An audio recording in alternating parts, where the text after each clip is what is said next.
I don't know. Can you guys hear me okay? Do you hear background noise as well? I'm just curious. I hear slight background noise, but I can hear you perfectly clearly. Okay. Yeah, same. That's my partner. He's just teaching right now. And he's talking about race and communication. So I'll try to make sure I talk louder than him, but I'll mute myself then when I'm not talking. But other than that, thank you both for coming to our popular culture dialogue on the current state of the rom-com. The, I think, understudied rom-com, the one that always seems to not get enough attention when it comes to popular culture studies and fan studies.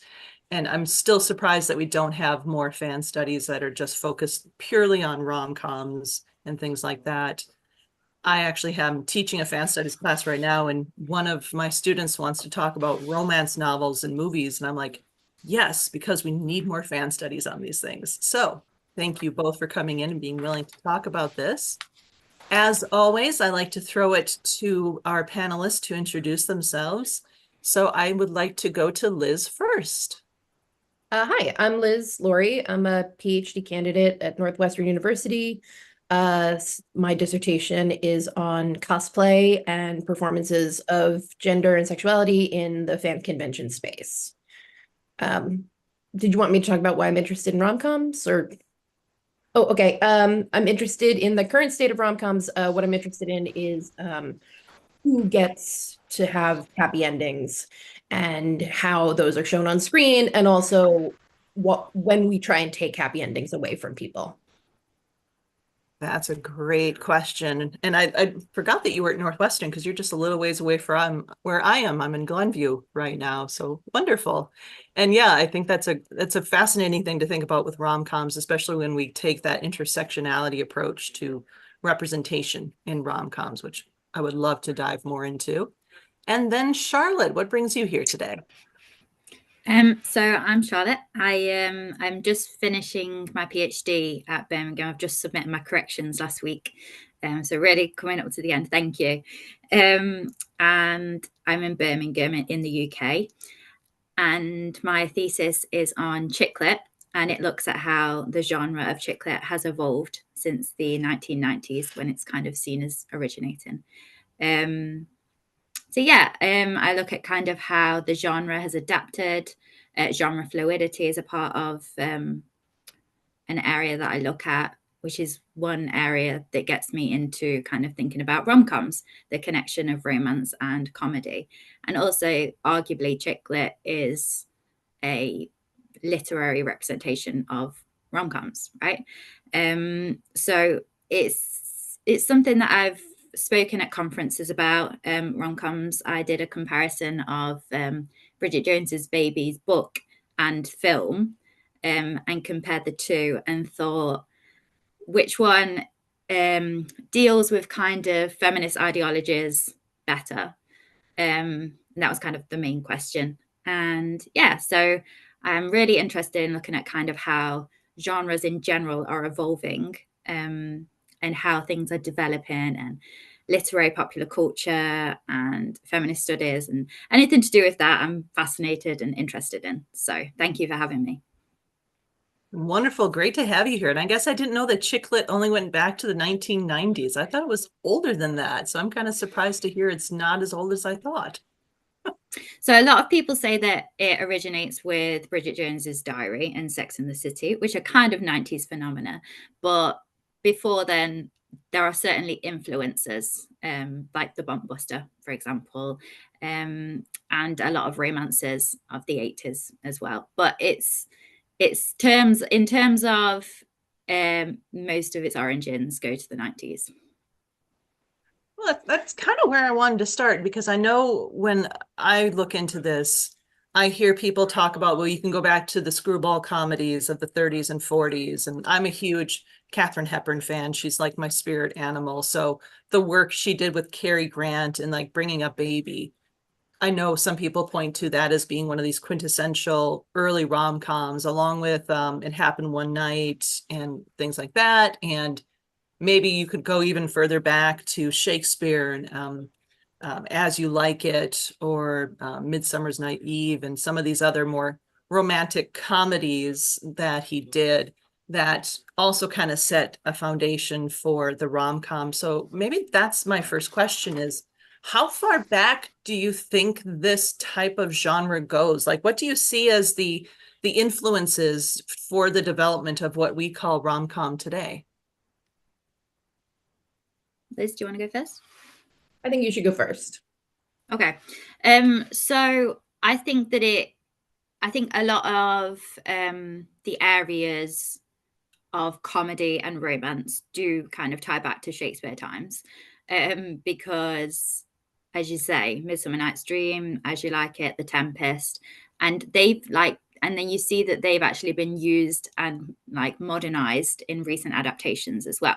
So clearly there was some relevance back then if we're then adapting them in more recent adaptations. I think the screwball comedies are also, as I say, what people go to as the originals. It Happened One Night, yeah. It's kind of a more slapstick comedy, so there is slight changes to now. But again, it's definitely got influences there. And then I kind of think about the 80s, 90s, and they're quite iconic in themselves. I think that was kind of a peak of the romantic comedies. And then we've got the more recent adaptations as well, which are, more diverse, different kinds of comedy as well, which is interesting in itself. Technology seems to have played a big part, but there's still relevances to Shakespearean times, crazily, because of the comedy that was used. I feel like it's a sign of how much these tropes, right, like that they resonate so much with people that we just get, in each age we get kind of like the rom-com of its time, but we see the same things appearing over and over again. People like to watch people fall in love. People like to watch people talk to each other and fall in love. But I sort of think if we're talking about like the current state of romance, it's interesting that like we're just re-entering a period where people are saying, where are our Shakespeare adaptation? Where's our 10 Things I Hate About You? Where is our Clueless for this time period? People don't want to give up those formats and tropes. Yeah, absolutely. Yeah. And it's like the love triangle, the enemies to lovers, like these can be traced back to Shakespearean plays. Mistaken identity. Or just, miscommunication causing the entire story to occur in the first place. Exactly. But it is that like that happy ending that is probably the biggest driver to all of this, right? Because you have the romance, and it kind of comes from the more Gothic understanding of romance, and maybe it's a happy ending, but often it's a very tinged with sadness type of happy ending, and like there's pain and death and suffering along the way. But then you have, maybe there's the struggle, but there's still that happy ending. So you think about Pride and Prejudice versus what's another one of Austen's that doesn't have the happy ending in the exact same way? I can't think of it off the top of my head, but it's kind of that idea, right? You have the tragedy romance, and then you have the comedy romance. Is there another type of romance that I'm not thinking of? I think a lot of romance scholars would say that the tragedy kind of romance isn't a romance because it doesn't have that happily ever after. So that would be romantic rather than romance. But there are certainly a collection of tragic romances or romantic films or books out there. But I do think that, tragic comedy, it's probably those two. Maybe drama as well, where it's not really a happily ever after or non-happily ever after, but it's still kind of, so not tragic, not comic, but then like serious, but without a guarantee of a happily ever after. More What realistic. do you think, Liz? Yeah. I think this is the conversation that I'm sort of interested in, which happens like I don't know how it's one of those things where like social media makes it seem like it's something everyone is talking about all the time. But this question of like, do romances have to have a happy ending? Yes, that's the central tenet of the genre, right? But rom-coms aren't romance novels, right? So every couple of years there's this like, should we create rom-coms with realistic endings? Should we subvert the rom-com? What exactly are the tenets of the rom-com? Does the rom-com have to have a happy ending? Conversation that comes up. When I think that the question about like going back to Shakespeare kind of proves that like people want to show up for the happy ending every time, right? Like that's what is getting people into the rom-com. And then when you don't get that happy ending, I think there's the feeling of sort of being tricked.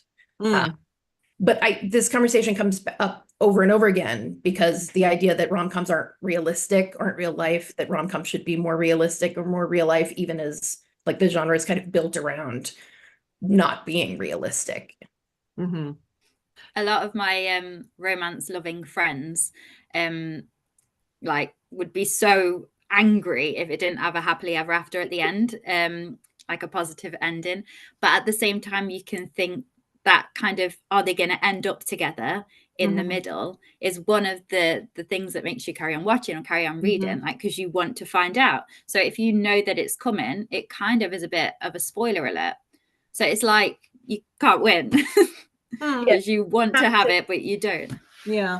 Enough tension that like maybe it won't be a happy ending, but it has to have a happy ending, right? Like there has to be a point where you're like, maybe this doesn't work out. And I think that when you don't actually get to that point, it does sometimes feel unsatisfying. Like the third act, break when it's poorly done can be as bad as when you get to the end and you're like, oh, they're not going to put them together. I was tricked. Yeah. It's kind of interesting because that idea of, the will you, won't you, and you want to have that tension of the will you, won't they type of thing.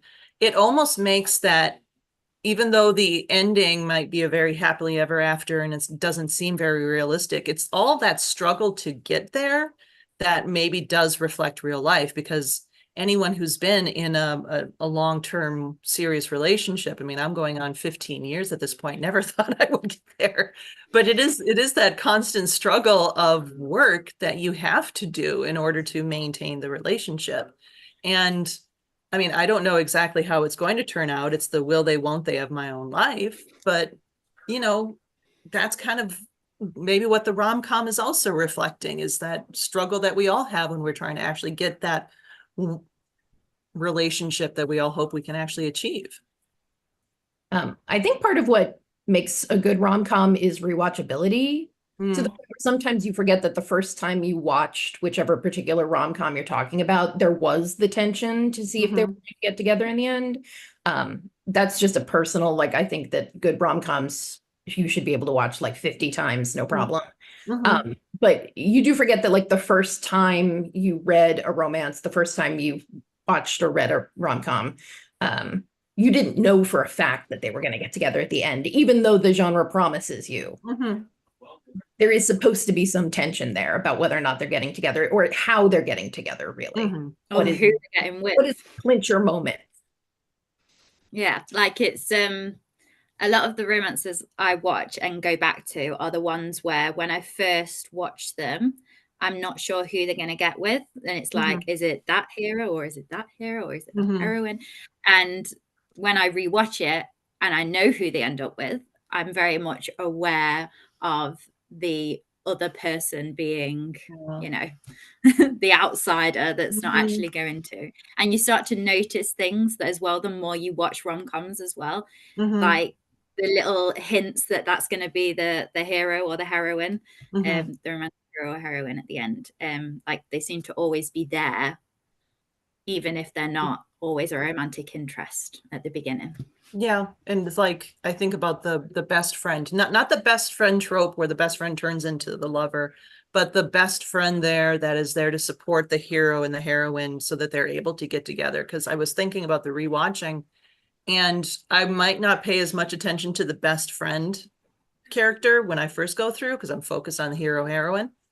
But I am focused on I look more at the best friend and see how their actions and their possibly subplot helps to further the overall plot as well, and helps to ensure that the happy ending comes about. Definitely. Yeah. Go on. Go on, No, Liz. no, go ahead. All I was going to say was I think that the friendships, the workplace, the other themes that are associated with the romance can be actually as equally interesting as the romance itself.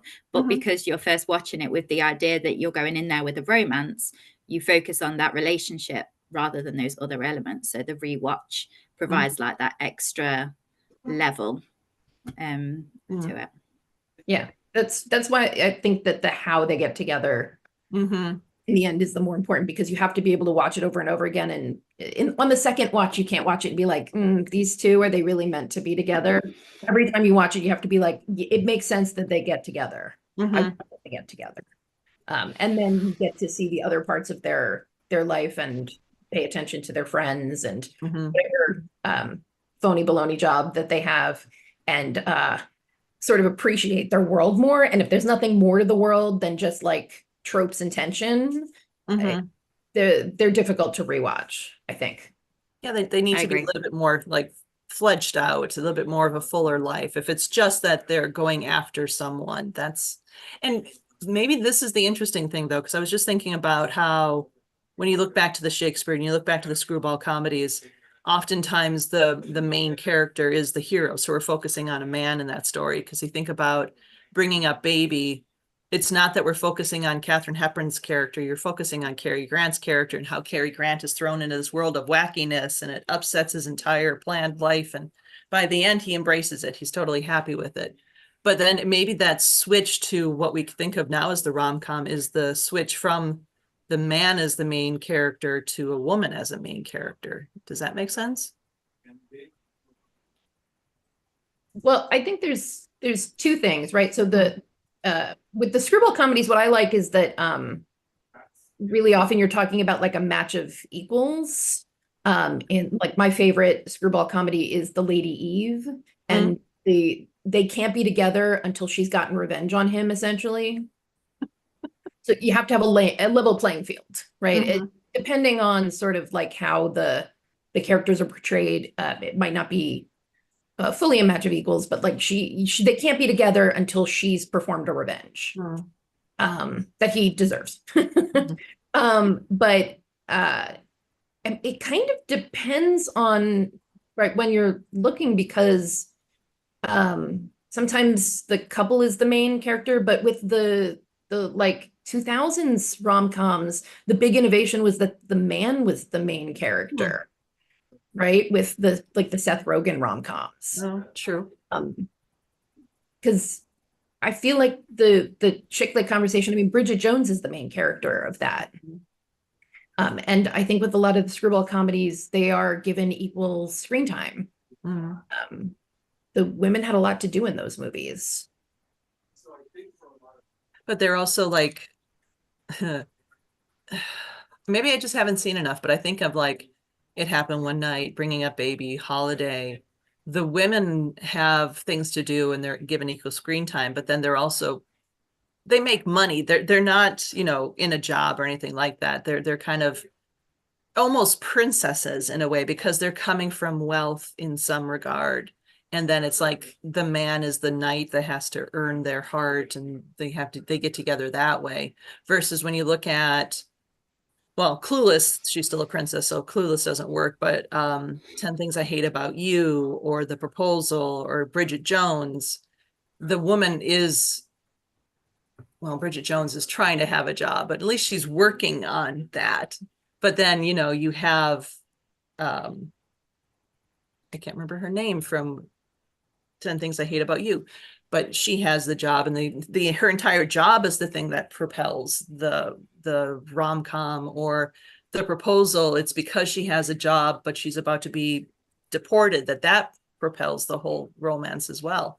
So there is something interesting, I think, going on in that maybe subgenre of rom-com. Definitely. I think the workplace tends to be an important, becomes more important in rom-coms, the later ones.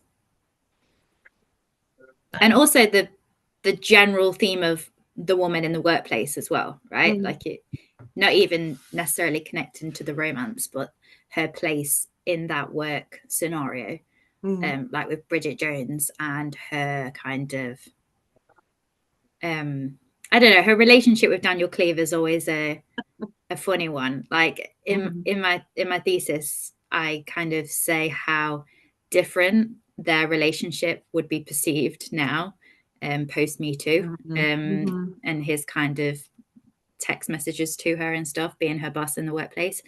So you have that element of Bridget Jones, but then you've also got kind of with the workplace, the more recent post 2018 ones where power dynamics are a little bit more kind of questioned with regards to workplace romances. So that's adapted in rom-coms, I would say, as well. Okay. I think rom-coms are really interesting in that they always have like both the anxiety and the escapism associated with gender. So they're in the 90s rom-coms, you see, I mean, we're talking about like after all of the news articles about like how, you know, a woman is more likely to be killed in a terrorist attack than be married over 30 or 35 or whatever the big, and like Bridget Jones and the women on Sex and the City are supposed to be older protagonists. Like Bridget Jones, the big, right? Like they're supposed to be slightly older. This idea that like they are women who have jobs. In the movie, right, all of her friends are married, except for like her little pool of single friends. And it's awkward for her because everybody's always like, oh, you put your job before your love life. Like the idea of the Sex and the City rom-com and the like Bridget Jones rom-com and all of those like driven by women who work rom-coms is that they put their career first and now they're trying to catch up in their personal life. And that's supposed to be like really difficult. Same time, you have to involve the fantasy. So then it's, you know, the powerful boss, and then it's the Darcy character. Right. So at the same time as she's got a job, she's also got a figure just stolen full with name from Jane Austen. So I think the rom-com always reflects the tension around like what is a woman's position in society and what is a woman's position in romance. So like earlier rom-coms, maybe the woman didn't have a job, but there's also she does things, and like the idea that you know, work is the only way to be valuable or something like that. I mean, I think that's kind of like post 1980s rom-com. Like you can only have a worthy lead figure if they have a really good job. I remember a lot of articles. Mad Men is obviously not a rom-com, although it's very funny and does have romance in it. But I remember there were a lot of articles that people hated Betty because she didn't have a job and they never appear competent. And so I think that the like 90s rom-coms, women were supposed to be seen as competent, so people would like her, but not too competent, right? Like, so she fell down a lot. Remember there was all the like women who wore their sweaters over their hands because it's sweet, and like, so that tension of like, she's the lead, she's got to have a job, it has to be a job women want her to have, but also she has to be vulnerable for romance. Like, I think that's why the rom-com is interesting, because you get all these gender contradictions where, you know, what is the ideal woman for a rom-com? What is the ideal man for a rom-com?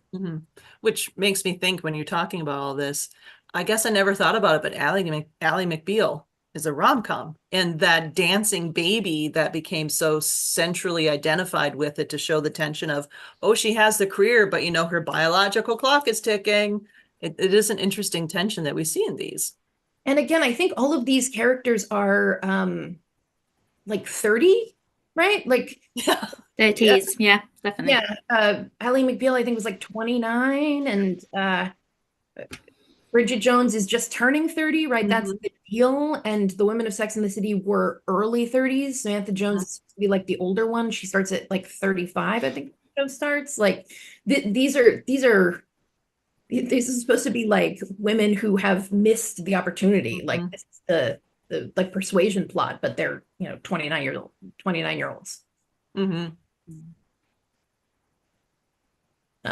I'm sort of interested in the idea that like when we're talking current state of rom-coms, a lot of big rom-com stars from the 90s have returned to rom-coms in the last couple of years, but they haven't really aged up the plots or the stories. They're still playing like 35-year-olds, like sort of a like a generic 35-year-old. Yes. That makes me think of Sandra Bullock in particular, because in the proposal, and I might be wrong, but I think this shows some of the transition, because you have, I believe she isn't the older character in comparison to Ryan Reynolds. And then there was the movie that came out, was it last year or the year before, that had Channing Tatum. And again, she was the older person. And they never really talk about her age or anything like that. But, it's Sandra Bullock. She's older. And it also does, I think, to handle that, they do that genre blurring too, where they bring in the action adventure, they kind of bring back the romancing the stone, to try to maybe not have the focus be on just how much of an age difference there is between the two that fall in love. Yeah, it makes you wonder if that was something that the producers and the writers actually wanted to get across. Like, did they want to do an age difference dating? Or did they want to refer to rom-coms, and so they picked an actress that's kind of renowned for rom-coms, Sandra Bullock? Yeah, it's definitely a talking point that it's not kind of really addressed. And that relationship between rom-coms and celebrity, where like when you become famous for rom-coms, you just make a bunch of rom-coms. Yeah, it's like you can't leave that genre. Yeah. And also people, I mean, people want to see someone in them, but can you move out of the rom-com once you're in there? I mean, you have male stars who kind of think they have to trash the rom-coms they were in to sort of like move past it. But women are in a more specific place, because you can't be Sandra Bullock and be like, I hate rom-coms. I hated them. I'm glad I'm out of it. Like, people would be really angry because that's so important to them to see her in rom-coms. But it's Renee Zellweger, Jennifer Lopez, Ryan, Robert, Meg Ryan. They've all done like another rom-com, and none of them, I've seen all but the new Meg Ryan one, and in none of them is it really like explicitly laid out that they are like 15 to 20 years older than the rom-coms they used to be making. Without like, it doesn't need to be like, nobody needs to be like, wow, I'm old, right? Like, but there's no like mention of like life history, right? Like, they're not married and divorced, and they don't have kids. Although sequels are obviously, they do address that. So like the later and just like that, we've got death, and then we've got the later I don't want to give spoilers and then the later Bridget Jones Mad About the Boy, we've got death again. So you get a sense of widowhood dating. But then what was I just thinking? Oh yeah, you've got the Big Fat Greek Wedding 3 that came out, and it's like them in a later life. So is that a rom-com when they're kind of married? So sequels are a hard one, because they do kind of address the age, but then does it still class as a rom-com when we've already kind of seen the romance happen with them people? Well, and then you get the audience expectation too, right? You want more story, but you can't have 3 hours of people just being happy together. No. They have to kill, like, and just like that came back, I was like, one of them will be happily married, one of them will die, and one of them will have a divorce. I was like, they have to have enough to go on. So I was just waiting to see like who would do what. Well, the one I think that's interesting in terms of this is also the Before trilogy, because like in Before Sunrise, that's when they find each other, and you have this hope that you're going to have the happy ever after, even though that doesn't totally happen in that movie. And then you learn in the second one that, they didn't have the happy ever after, but they come together again, and they have to work out what happened and what's been going on in their lives. And then you have maybe again the hope, but you never truly see except for when she says, I think you're going to miss that flight. He's like, mm-hmm. That kind of gives you the sense of that happy ever after is coming. And then you get to the last one before midnight, I believe, where you know that they're together. Again, spoiler, sorry. You know they're together. They have the family. They're vacationing, but you see that there are tensions in the marriage, which, you know, is not to be unexpected. But again, it's kind of like they learn to fall in love with each other, and maybe that's where the tension lies of the will they, won't they. It's will they, won't they still be together by the end of this movie? Rom-coms are often written off as being very fluffy, and I think like it's the calm part of the rom-com also can be debatable, because like before the before sunrise, sunset, midnight movies, like, are they romances or are they rom-coms? Like, are they funny? Like, a lot of those, like, they get together in the end, but you could believably not get together in the end in any of those movies, right? Like the relationship tension there is real, and they have lives to go back to, and it could just be like a moment in time, which is, I think, the appeal of those movies, is that you don't exactly know, but it doesn't provide the same kind of comfort, I think, is like the rom-com genre of knowing. But I think that does get into, again, like, I think people write them off as very fluffy, but like there's a tension sort of inherent in the genre of like what is a comforting ending and what is a realistic ending, and what do we really want to see in stories about romance? What is too much escapism? What is not it, like, because if it's too much escapism, sometimes you kind of check out, or if it doesn't feel like it's real at all, kind of check out. Which I feel like with a lot of these, I mean, I'm, you know, the high school, the young adult romances, to me, like, I've gotten to the point where like I can't really watch them because I'm like, I don't really identify with what's happening here. But also like a lot of those like trilogies and 5 movies and whatever that are sort of made for younger viewers, they become sort of outrageously unrealistic at a certain point. And it's just hard to like follow along or be invested in those characters. So I think there's always that tension of like the before sunrise movies, like there's a lot of tension in them. Definitely think in the third one that they could decide to go their separate ways, and maybe the next movie is them reuniting like when they're in their 60s or something. So I think it's believable that those movies wouldn't necessarily end happily. Like if they come back and they're divorced, I'm not sure anyone would be totally surprised. But I wouldn't be surprised if you know, any of these rom-coms, if you follow them up, they actually are just divorced, because I think that's one of the things I always found fascinating about the Shakespeare romance comedies, is that they fall in love so fast, they're together so fast, and that's just so unrealistic for creating a stable, long-lasting relationship, that I would not be surprised if that fire just burns out. And now I'm realizing maybe that's why so many of them are set in Italy, because I think that might be how Shakespeare saw Italians as well. Interesting. When you were talking then, Liz, it made me have a thought about how much comedy like is required to make it a rom-com. Like, we have so many romances out there, which are romantic comedies, generally are romances as well, but how much comedy do you need to be able to add the comedy after the romantic? Yeah. Well, and I mean, for the comedy, really what you need is them to get married at the end too. So like, do you even need them to be like, what exactly does the genre require anymore? Like, what do you need the genre to do anymore, other than with sort of the movies? I mean, really, we just want to watch 2 people get together and like laugh occasionally.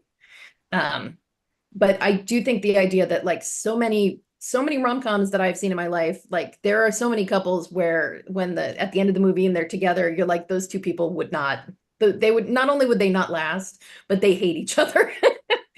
And I think that's sort of like the trying to write 2 people falling in love who actually like each other, especially with like a lot of the sort of pitfalls around our ideas of romance. This is really difficult to write 2 people believably falling in love, believably talking to each other, believably getting to know each other in a short time. especially with I remember like the Katherine Heigl did all of those sort of movies where after 27 Dresses and after Knocked Up, like The Ugly Truth, where like they were all movies where like the central couple like seemed to hate each other. Right. Mm. It's just like sexist pranks and misogyny and like cruelty. Which like a lot of rom-coms, sometimes it feels like rom-coms are written by people who don't actually like rom-coms that much and think Yeah. they don't understand where the lines are. I'm always fascinated by like a lot of these rom-coms are written by men and directed by men, and I always wonder about that like tension in the and I mean we should talk about like how not every rom-com is a man and a woman falling in love, being straight, but so many romances where it is a man and a woman falling in love are written by men and directed by men, and really often there's like a cruelty inherent to it, which sure you can see that in something like Taming of the Shrew, and sure you can see that in like the Philadelphia Story, but like you have to know where the line is for the cruelty, because so many of these stories you watch someone being so egregiously cruel to somebody else or so sexist or so unkind, and then they're supposed to like flip on a dime, the sort of like what do they call bullies to lovers instead of enemies to lovers, or competitors to lovers, and then you can't walk out of that theater thinking like these two people would get along for the rest of their lives. It's the miraculous woman that changes the man from being a sexist, horrible person to a wonderful hero at the end of the story, and it just seems unrealistic and also like not fair on the nice, non-sexist people out there that the hero, that the heroine could also have been with. Yeah.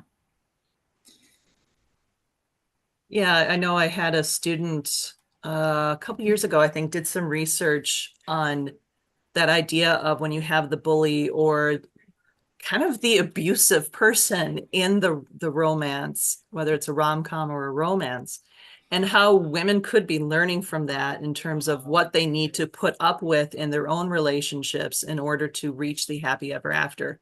And it is kind of sad that if we're putting out these messages that, oh, he's a bad boy, but he just needs to be changed by the right woman, that type of the trope, it's so common. And yet you try that in the real world, probably not going to go well. It's not exactly the greatest type of message, akin to, just lie around and wait and be beautiful, and the right man will suddenly come along. Your prince will ride in on the white steed. These types of messages can be detrimental to both men and women and to anyone really looking for a romance. Definitely. And along those lines, there's that kind of the bachelor that can get any woman that he wants. Like I'm thinking of Hitch, Will Smith in Hitch, where he can train, how to get a woman, and Crazy Stupid Love as well, the guy that can just get them all.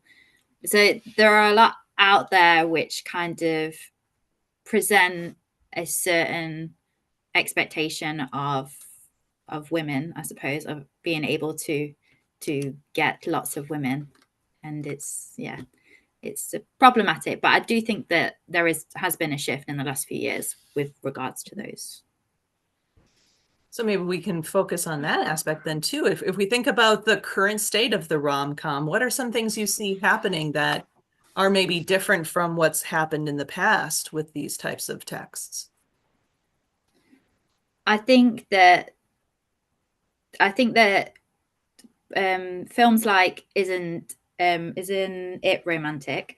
I would say She Romantic. Isn't It Romantic? With Rebel Wilson, kind of that fantastical mocking of kind of the rom-com and all of these idealized situations that, and I don't know, it just pokes fun at kind of those specific expectations with regards to romance. I Feel Pretty, I think, is interesting in that she gains that sense of confidence and it doesn't actually completely change her appearance, but she believes that she's attractive, and that's what makes her more attractive. I think there's a lot less kind of body shaming in more recent ones. I think that the humor is reinforced more with not always the woman doing silly things in front of the hero. Like the humor that has been transpired through the heroine doing something stupid in front of the hero, like that is kind of a common go-to. And I think that humor is created in different scenarios now. I'm thinking of the film What Men Want, which is kind of a reenactment of the What Women Want. And in one of the scenes, she hears that he's kind of checking out a woman, and so she kind of hits him. And so it's kind of we're laughing at someone kind of fighting back against derogatory objectification of women. And it's just a different kind of humor that is crafted through kind of a sense of sisterhood and solidarity, rather than haha, we're laughing at you making a mistake in front of the hero. Yeah, competition, knocking you down a couple of pegs because you're too perfect. Yeah, exactly. I think a couple things are, I mean, for every like couple of years where people are like, what happened to the rom-com? There are always so many coming out at any given point in time that it is kind of hard to be like, this is what all the rom-coms are like now. Because you can really see all the problems that rom-coms have sometimes at any given point in time, but also like there are so many wonderful ones that have come out in the last couple of years. And I think the thing is that the audience, so when it comes to like romance novels, I'm really interested in how people are like talking about reading romance novels more. Like if you see on Book Talk, people are like really being very open about like what they like and what they don't like. And I think the same with the rom-com, like people are very, they know what they like in rom-coms. They're aware of what they like in rom-coms. They're aware of the problems of rom-coms. They're aware of like what does work and doesn't work. And so you have an audience that is like looking for good rom-coms. And I think that you have people who kind of grew up loving rom-coms writing them now, and you see that in things like Rye Lane or Fire Island, or is it Paradise Springs is the one with the time travel, or you see like smaller Palm Springs. Yeah. Thank you. Where you see like it's smaller and more intimate, and the characters spend a lot of time talking, and it feels like a bunch of people who grew up on 90s rom-coms are writing rom-coms now, which doesn't mean that there aren't a bunch of like kind of assembly line rom-coms based off of books with, you know, really like a wide range of adaptations, right? Some of these are really like mediocre and some of them are really good. Being kind of put out because they know there's an audience for them. But it does feel like there are people writing them right now who really like know what a rom-com is, care about what a rom-com is, and also care about like trying to write different kinds of rom-coms. And so I think that that's what's happening right now, is that people who actually care about rom-coms are trying to get them made. But I always think that there's a lot, every time people are like, there are no rom-coms, it's like, well, like maybe they're not as you know, globally successful as the others, but they're all still there. Well, and also the budget definitely has really all of these streaming rom-coms feel like they were made for like $5. Even when the trailer looks really like pretty good, when you watch it, you're like, ah, okay, this is in like 3 rooms, and the, you know, there's no like I don't see a lot of the big like glamorous fire kitchen, you know, sets, everybody's traveling and going places like but I think that people are aware of the limitations. They know that they're not going to get $90 million to make a rom-com. And so the really good ones that I'm seeing right now are 2 people talking, one location, talking, you know, walking around, talking. And I think that they just reflect a greater public awareness of like what the rom-com can do, but also like where the rom-com fails. It's almost It's kind of like, interesting. Go oh, on, sorry, go sorry, ahead. Lorraine. No, I was just going to say that it's almost like when you're getting it so narrow in terms of location, it kind of feels like it could be a stage play as well. And maybe that's another way of thinking about that relationship. Because I know, like, you look back at the Philadelphia story and it started off as a stage play, and we've had those types of crossovers as well. So it's interesting that now we're kind of seeing a reverse in terms of how they look and how they're structured. Sorry, go ahead, Charlotte. I was just going to say, but it's on those lines, that it's interesting that we're getting COVID kind of rom-coms coming out, and we're getting that small kind of stage drama where they don't leave the house, or they don't leave, the area in which they're living, because that's how it was. Like, we were forced to stay in a specific situation. And yeah, I find that quite interesting. And on one of the things you were saying, Liz, about the budget, and it's interesting how when we've got like Sandra Bullock in The Lost City, you can see that the budget is ginormous, and they can do all of these interesting things. And then you kind of get a bit of genre blend in there, because we have a bit of kind of action in there and fantasy. And another thing that I was thinking when you were talking was about how you said earlier about there being a lot of male directors. And that is still true, which is kind of crazy, that a lot of the directors are male in what is generally associated as being a female-driven genre. And it just doesn't seem to align. I was watching the Hating Game adaptation, and I think it was directed and written by a man. And I was really interested in how many of these like romance novels blow up, right? They become like bestsellers. And so a studio buys it and is like, we'll make again, because like there's actually quite a pipeline of rom-coms and romances, but they're like, we will make this, and they give it to someone to adapt. And really often it feels like they're giving it to someone who doesn't understand what the appeal of the original book was. Or appreciate it.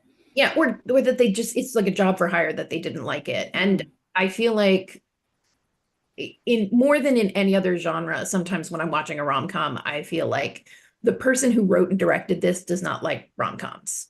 They weren't interested in this, they weren't. And so that's why I'm more interested to see what's happening now, because it does feel like people are being very open about liking rom-coms and wanting to write them and wanting to produce them and wanting to star in them. Well, and this is kind of why I wish we had more fan studies looking at romance and rom-coms, because I think what you're describing, Liz, is that idea that you have people who are fans. They grew up with this stuff. They're fans of it. They understand it, but they also respect and love it. And the ability to translate over to the actual production of new text is really important. I mean, we've seen that recently with superhero texts. I think we've seen it with horror texts. Everyone who grew up on the horror of the 1980s in particular, now making movies that really reflect the horror of the 70s and 80s and things like that. And it does seem to be important when you have genre text like this that general public still might be looking down upon in some way. You need to make certain you have someone involved in the production who is a fan, who does care about the thing that they're actually creating. I think it's the same thing with what's happening with the superhero genre now, when you talk about sort of the falling off of the rom-coms at the end of the 2000s. When studios or producers see the audience as just a bunch of sheep they can sell anything to, the quality falls apart, and you start getting something that people don't actually want to see. And I feel like the rom-com audience is constantly being underestimated, because the rom-com audience shows up for, if you ask any rom-com fan, like, what is their favorite rom-com that's terrible? They've got like a bunch of rom-coms that they've watched over and over again that are not very good, but rom-com lovers will watch tons and tons of rom-coms, right? It's the same with romance novelists, right? Romance novelists don't read one book a year. Romance novel fans don't read one book a year. They read like 365. So I feel like what happens is, and it's just a cycle over and over again, right? Because the studios don't appreciate a certain segment of the audience, they never appreciate them, even when they seem like they're appreciating them. So all of the talk about Barbie and how we're going to have all these women-centered movies, and they're going to be about women, and they're going to show women's stories, and like, I mean, we were all there for Titanic, we were all there for the Sex and the City movie, right? Like, nothing's going to change, and we're seeing right now all of these studios cutting shows and movies that star Black actors, right? They're getting rid of the kinds of television shows that don't just star sort of white, well-established figures. And so this cycle just happens every time. And the rom-com audience shows back up every time the movies start to get good, but they're still there trying to find the good movies out of the bad ones. But I think this is one of those things where they underestimate how smart rom-com audiences are. They underestimate how passionate they are, but they also underestimate who they are, right? It is not just women. You should value a female audience, but also there are a lot of people who want to see a rom-com starring people who look like them, who never really get served, and who even just, even now, like the list of, it's still a very short list of the kinds of movies that are getting made. But it's just the lack of value placed on the audience, or seeing them only as consumers of something that you can buy. And eventually they tap out and say, if you're just going to make really terrible, terrible rom-coms for a lot of money from people we don't like, we're not going to show up in the theater. Yeah. I feel on those lines, I feel like rom-coms is still very heteronormative, as you hinted at earlier. And I think romance in general, queer romances are broadening, like we are getting more of them. But I do think that rom-coms seem to be still limited. So it's like that addition of the comedy seems to be, and I'm not really sure why. And maybe it's something that will come a little bit later on, how we can have romances but not have romantic comedies as much that are, non-straight characters. I think there's still that instinct to punch down in rom-coms. Yeah. Mm-hmm. And so, yeah, I think that the change has to be like who's writing them and who's producing. Yeah, definitely. And I think that it's always important when they're doing an adaptation from a text to have the author's intake, like The Hating Game, as you say. I think it's important to take their kind of views into account instead of taking the script and kind of going and doing what they want with it. Yeah. I always think it's interesting that romance readers prove over and over again that there are audiences for like every kind of romance. And then like when you talk about romance novels, like even with the limitations in publishing, right? Even with the fact that publishing also prioritizes certain love stories, still so many more different kinds of romances being published. And then there'll be, like 1 or 2 queer romances a year, or like 1 starring Black actors, or like 1 the diverse cast, or like 1, like it's still very like, this is the one for this year kind of mentality, that there is not like a consistent audience waiting for romance stories and rom-coms that reflect them. I kind of wonder how much it is the idea from the producers that they have to appeal at least to middle America, and to this idea of, the flyover states and middle America being more socially conservative. So the idea of seeing something that's non-white, non-heteronormative might give the audience an icky feeling. And I think those might be old stereotypes, but I have a feeling that you have a lot of movie and television producers who are still operating from that mindset, that our largest audience base is middle America. And if we're not appealing to them, we're not going to make any type of profit off of this. Yeah. Yeah, I agree. Yeah. Which maybe then brings us to the last question. I mean, do you think that there are any rom-coms you would suggest people checking out if they want to see something that's different, that isn't just doing more of the heteronormative white approach in some way? Because I think of like Crazy Rich Asians, I think, was a good attempt at this. And I didn't totally love it, but there was still a lot of great things in it. And I think it was one of those that did have a big budget too, especially for being more of a diverse cast as well. I liked Crazy Rich Asians. I thought it was good. Yeah. I also liked To All the Boys I Loved Before. That's a young adult kind of romantic comedy, I would say. And also a trilogy, so you get that sequel kind of ick. That one, like the middle one, you can just like not watch the middle one. Yeah. I feel like a lot of the sequel trilogies, you can just miss the middle one. I would recommend the three that I mentioned earlier. Rye Lane, Fire Island, and Palm Springs were all like, really, if you like When Harry Met Sally, those are like movies where you get to see two characters talking to each other and getting to know each other and falling in love, even though they're over short periods of time. Okay, Palm Springs is actually over quite a long period of time, but those are the three movies that I would say if you want sort of classic walking and talking rom-com. Yeah, I hadn't heard of those three. I'm going to have to check them out. I haven't heard of the one you mentioned either, Charlotte. I also know there's another one with a gay couple, but they're in high school, I believe. And I can't remember the name of Love that Simon. One.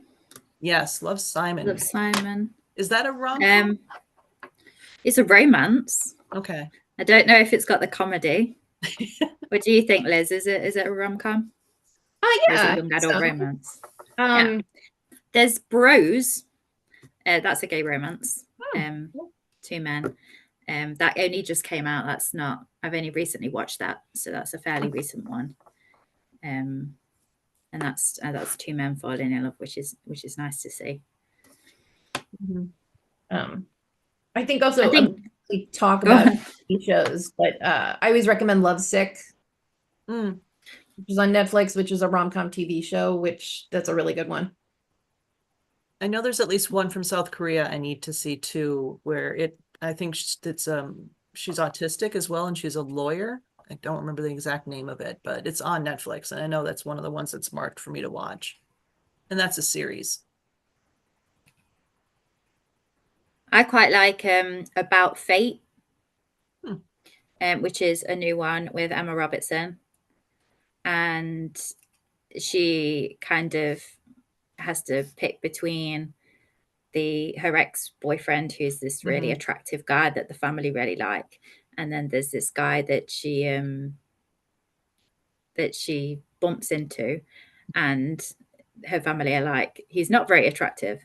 And so it's kind of plays a little bit on idealized masculinity and what actually makes someone attractive and stuff like that. That was quite nice. It's similar vibes to I Feel Pretty, where kind of appearance isn't everything, comes across as a message, which is nice. And then you've got, as you mentioned earlier, The Lost City, if you want something a little bit different, bit of, I think sci-fi. Also, if you like rom-coms and you go and watch the screwball comedies. Like, I was just watching Some Like It Hot, and it's interesting how that movie, which I've seen, like a million times, takes chances that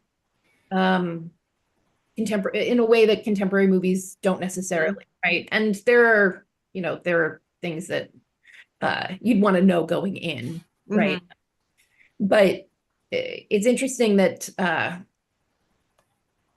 it's actually trying a lot of things, and it's experimenting with gender in a way that like a lot of contemporary rom-coms don't do at all.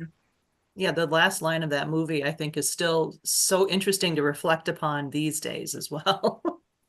I didn't realize people didn't think that was a happy ending. I think they get married. Like I didn't realize people thought that was like that didn't work out in the end for them. No, yeah, I thought they totally are together. Yeah, I thought it was a complete happy ending for both couples. Yeah, I was surprised to find out that people think that's like an open ending. And I think that the there was a musical adapted, and I haven't seen it, but I think that the musical like flash forwards to the happy ending to confirm that. Okay. But I wasn't aware that audiences didn't read that as happy. But yeah, watch and watch the big 90s rom-coms so you can see Big Kitchens. Or I guess that's what the 2000s. But yeah, I think go back and watch screwball comedies and see what you think, because some of them are actually very interested in the dynamics between the characters in a way that like you don't get in some of the rom-coms that kind of feel like they're just sort of being a assembly line put out. Yeah, and I know I'm interested to see what happens with Argyle when it comes out in a little bit here, because it's one of those genre blendings that I'm such a huge Romancing the Stone fan. That's just totally in my wheelhouse. Yeah. I was just thinking about in terms of COVID romantic comedies, 7 Days is quite good as well. Like it very much is about a couple falling in love in lockdown, which is quite nice to see, like a positive in the lockdown, in the negative. Oh, and Choose Love on Netflix is very interesting because it's interactive, so you decide what happens, which is an interesting spin on a romantic comedy, Yeah, deciding whether she goes on a date with someone or she doesn't go on a date with someone, so you kind of control it. interesting, because interesting. That makes me think of Choose Your Own Adventure. Will she accidentally she die if you make the wrong choices? Perhaps. I mean, I've not got to the end yet. I'm trying. What I have to do is I have to try every different scenario to see which one I like. It's like a 4-hour clip. But it also makes me think of, and I know we have to wrap up soon because I know I also have to get going, but one of the subsets now for rom-coms, I think, would also be visual novel games, where it's those dating games where you have to play through the scenarios and pick the one you want to date and all of these things. That's an interesting subset and more recent version, I think, of what rom-coms have become, that I would love to see more people looking at in terms of research as well. So thank you all. I think this was some great ideas, and now I have all of these movies and television shows I need to go check out. So thank God I have a sabbatical coming. I'll be able to sit down and watch them. I have one not to watch. Don't watch Swiped. I wasn't a fan. Have you seen Swiped, Liz? I haven't. It's the Netflix young adult. And they kind of create an app. It's not the best. I give it a 1 star. Oh no. People have been talking about Starstruck, which I had mixed feelings about, but enjoyed the first season of. So, which is like a Notting Hill idea, right? Regular person meets movie star. And there's more than one season. There's 3. That starts to get, I think, at a certain point when it becomes so long and the will they won't they hasn't been addressed, I start to get very annoyed. Yeah, too much of a slow burn. So, but again, I would love more studies on fans to truly understand if how alone I am in that type of thing. But all right, well, thank you both, Liz and Charlotte, for coming in and talking about this. And maybe at a future point, we'll have to talk more about the representation and diversity issues when it comes to romance and rom-coms. I think that would be a great conversation to have, especially since we didn't really think as globally too. And I think we could really get into some interesting global discussions about the rom-com around the world. So maybe I'll pull on you at that point, see if we can get another conversation going. Yeah, that sounds great. Wonderful. All right. Well, I hope you both have a good rest of your day. And Charlotte, good luck finishing up the dissertation. Liz, good luck finishing up the dissertation. I look forward to calling you doctor in the future. Thank you. You're welcome. Bye. Bye.